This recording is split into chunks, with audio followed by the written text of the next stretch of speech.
नमस्कार दोस्तों, आपका स्वागत है मेरे चैनल में। मेरा नाम मीनाक्षी है और आज की वीडियो में आपको इस ब्लाउज की पफ स्लीव सिखाने वाली हूँ। तो ये मैंने ब्लाउज बनाया है प्रिंसेस कट में। इसकी वीडियो मैंने अलग से अपलोड की है, आप देख लेना। ये वाली स्लीव आप कैसे बना सकते हो, इसकी आज मैं आपको कटिंग और स्टिचिंग दोनों सिखाऊंगी।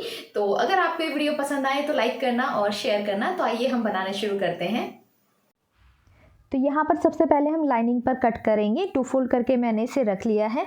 स्लीव मुझे जितनी भी चाहिए उसकी आपको 1 इंच ज़्यादा लेना है। 10 इंच पे मैंने यहाँ पे निशान लगाया, 1 इंच प्लस करके आपको लेंथ लेनी है। अब यहाँ पर मैंने इस तरह से 1.5 इंच पर निशान लगाया। तो जितने भी आपको पफ रखना है उसका हाफ पर आपको निशान लगाना है। 3 इंच चौड़ा रखना है तो 1.5 इंच पर आपको निशान लगाना है। तो मैंने यहाँ पे 1.5 इंच पर लगाया। आप अपने हिसाब से इसे कम ज़्यादा भी कर सकते हो। तो अब यहाँ से मैंने टेढ़ा करके इस तरीके से अपनी जो स्लीव का पैटर्न है उसे ऐसे रख लिया है। और स्लीव का पैटर्न कैसे बनाते हैं इस पर मैंने वीडियो पहले बनाई है, और अगर आपको देखनी है तो आप डिस्क्रिप्शन बॉक्स में लिंक दिया है मैंने, वहाँ पर जा कर के देख सकते हो। तो बिल्कुल इसके ऊपर ऊपर ही हम ड्रॉ कर देंगे और ये पूरा निशान हमने यहाँ पर लगा दिया है। और अब यहाँ से जितना भी आपका फिटिंग का होगा आप एक बार वो चेक कर लें, और 1.5 इंच आपको एक्स्ट्रा लेना है। स्लीव का पैटर्न बिल्कुल ये वही है जो मैंने पहले वीडियो में दिखाया है, और बिल्कुल इसी के हिसाब से मैंने यहाँ पर पूरे निशान लगाए हैं। अब जो अंदर वाली आर्म होल की कटिंग होती है वहाँ की साइड से भी हम ऐसे पैटर्न ड्रॉ कर देंगे। इससे हमारा टाइम बचता है और काफ़ी ज़्यादा इजी आपको रहता है, आप बना करके रख सकते हो। अब ये जो ब्लाउज़ है यहाँ पर मैंने बनाया है, इसकी मैं शोल्डर की, मतलब ये जो आर्म होल है यहाँ से शोल्डर से मैं यहाँ पे पकड़ूंगी इंची टेप को, और आर्म होल की इस तरह से नाप लूँगी हमारा आर्म होल कितना आया। फ्रंट आर्म होल भी आपको नापना है और बैक आर्म होल भी आपको नापना है। तो जितना भी आपका यहाँ पर आएगा उस हिसाब से आपको यहाँ पर स्लीव की साइड में निशान लगाना है। तो फ्रंट आर्म होल मैंने नाप लिया। अब इसी तरीके से नाप करके आपको यहाँ पर निशान लगा देना है। और ये 1.5 इंच पर जो हमने निशान लगाया ना वो पफ के लिए है, वो अलग से है। उसके बाद आपको नाप करके निशान लगाना है। तो ये फ्रंट वाला है इसलिए मैंने आगे की साइड लगाया है। अब बैक वाली साइड से भी हम इसी तरीके से नापेंगे। इससे क्या होगा, जब हम स्लीव लगाएंगे ना बिल्कुल परफेक्ट आपकी स्लीव अटैच होगी। तो आप पहले नाप ले और फिर नापने के बाद जब आप निशान लगाओगे बिल्कुल परफेक्ट आपकी स्लीव आ जाएगी। तो अब यहाँ से भी नाप ले। अगर इसकी जो चौड़ाई है, मतलब इसकी जो लेंथ है वो कम या ज़्यादा हो, तो जो दोनों का सेंटर है वो आपको लेना है। तो मेरा बिल्कुल बराबर से आया है तो मैं यहाँ पर बराबर से निशान लगा दूँगी। जैसे मान लो आपका फ्रंट आर्म होल का आया है 8 इंच और बैक का आया है 8.5 इंच, तो 8 और 8.5 के बीच का मतलब सेंटर आपको ले लेना और तब निशान लगाना है, अगर आपका कम ज़्यादा आए तो इस तरीके से दोनों आपको नाप करके आर्म होल का निशान लगा लेना है। यहाँ से 1.5 इंच हमारा एक्स्ट्रा है ही मार्जिन के लिए। ठीक है, इस तरीके से आपको निशान लगाना है। ये चौक मैंने बाद में ध्यान दिया कि काफ़ी ज़्यादा कम दिख रहा है, मुझे ठीक दिख रहा था पर कैमरे पे उतना अच्छा नहीं दिख रहा है, तो मैं बाद में अच्छे से इसे थोड़ा डार्क करके दिखा दूंगी आपको। तो ये 1.5 इंच है जो कि हमारा एक्स्ट्रा मार्जिन के लिए था। तो यहाँ पर देखिए मैंने इस तरह से डार्क करके आपको दिखा दे, सिंपल जैसे हमारे पैटर्न में था उसी तरह से हमने निशान लगाया है। अब यहाँ से 1.5 इंच पर एक निशान और लगाऊंगी मैं, और इस तरीके से इसे सीधा मिला दूंगी। ये हमारा पफ का है, जितना भी आपको उठा हुआ चाहिए उस हिसाब से आपको यहाँ पर लेना है। ठीक है, अब यहाँ से ये जो हमारा यहाँ तक ये जो निशान है इसके सेंटर तक आपको सेंटर निकालना है, यहाँ पर नाप करके, और सेंटर में आपको निशान लगा देना है। यहाँ पे मार्किंग उतना विजिबल नहीं हो रही है पर मैं आपको समझाने की पूरी कोशिश कर रही हूँ ताकि आपको दिक्कत ना हो समझने में। तो ये जो सेंटर में हमने निशान लगाया ना, ऊपर से आप नाप ले कितना है, और इस साइड से भी अब आपको नापना है ये कितना है, और उस पर निशान लगा देना है। ये निशान हमने इसलिए लगाया ताकि हम सीधी यहाँ पे लाइन खींच सके स्केल से। अब आपको ये सेंटर को देखते हुए आपको ये सीधी लाइन खींच देनी है। ठीक है, और ये 1.5 इंच जहाँ पर हमने ये निशान लगाया ना वहाँ से हम अब शेप दे देंगे इस तरीके से, ऐसे। तो ये कुछ इस तरीके से हो जाएगा और अब इसे हम कटिंग कर लेंगे। तो 1.5 इंच का ही मैंने यहाँ पर पफ की जो उठा हुआ रहता है वो लिया है, और 1.5 इंच की ही चौड़ाई ली है, 1.5 इंच की ही लंबाई ली है। इसे कम ज़्यादा भी आप अपने हिसाब से कर सकते हो जितना आपको पफ चाहिए।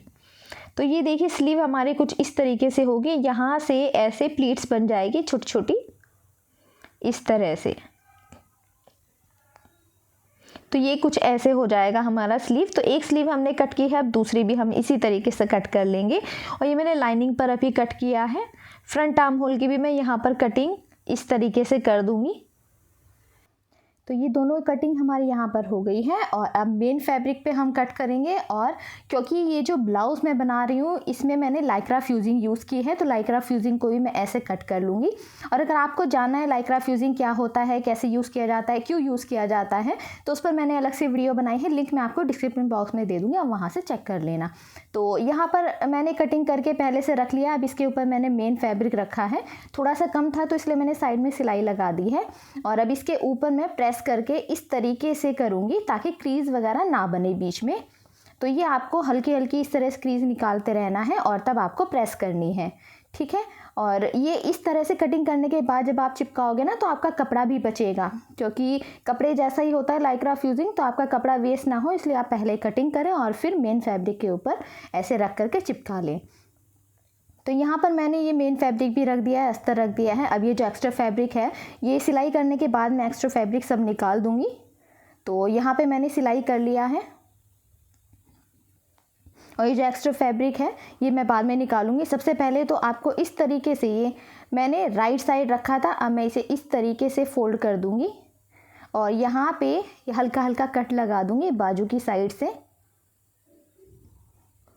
इस तरीके से। और अब मैं इसे सीधा कर लूँगी और एक सिलाई मैं यहाँ पर भी लगाऊंगी इस तरीके से। ये सिलाई हमारी अंदर की साइड जाएगी, बाहर नहीं दिखेगी। तो ये मैंने मेन फैब्रिक के साथ जोड़ लिया है लाइनिंग फैब्रिक को भी। और ये जो एक्स्ट्रा फैब्रिक है अब मैं इसे कट कर दूँगी। थोड़ा सा मैंने बड़ा इसलिए कट किया था क्योंकि जब हम प्रेस करते हैं ना तो उसमें हमारा कम ना रह जाए, तो इसलिए। तो अब ये हो गया हमारा यहाँ पर स्लीव्स बिल्कुल रेडी। और अब आपको इसे फोल्ड करना है, दोनों स्लीव आपको इसी तरीके से रेडी कर लेनी है। अब यहाँ पर जो मैंने निशान लगाया हुआ फिटिंग वाला, इसके ऊपर हम सिलाई करेंगे। तो चाहे तो आप दोबारा नाप लें, पर नापने की ज़रूरत नहीं है। तो मैंने यहाँ पर जो निशान लगाया था बिल्कुल इसके ऊपर ही आपको सिलाई लगा देनी है। और इसके बाद जब इसका लुक आएगा बहुत ही अच्छा आने वाला है। और फिर भी अगर आपको देखो कहीं पे समझने में दिक्कत आती है या कहीं पे प्रॉब्लम आती है, आप मुझे क्वेश्चन पूछ सकते हो, कमेंट कर सकते हो। ये मेरा इंस्टाग्राम पेज है इजी स्टिचिंग, आप वहाँ पर भी मुझे क्वेश्चंस पूछ सकते हो। तो मैंने अब इसे सीधा कर लिया स्लीव्स को। और अब मैंने ब्लाउज़ लिया, ब्लाउज़ हमारा उल्टा है, ध्यान रखना। अब गले की साइड से हम डालते हैं स्लीव को और स्लीव की जॉइंट से जॉइंट यहाँ पर हम मिलाएंगे और यहाँ से मैं सिलाई लगाऊंगी दोनों साइड, केवल ऊपर की साइड छोड़ दूंगी जहाँ पर हमारी प्लीट्स आएगी। तो इस तरीके से मैं दोनों साइड सिलाई लगा दूंगी।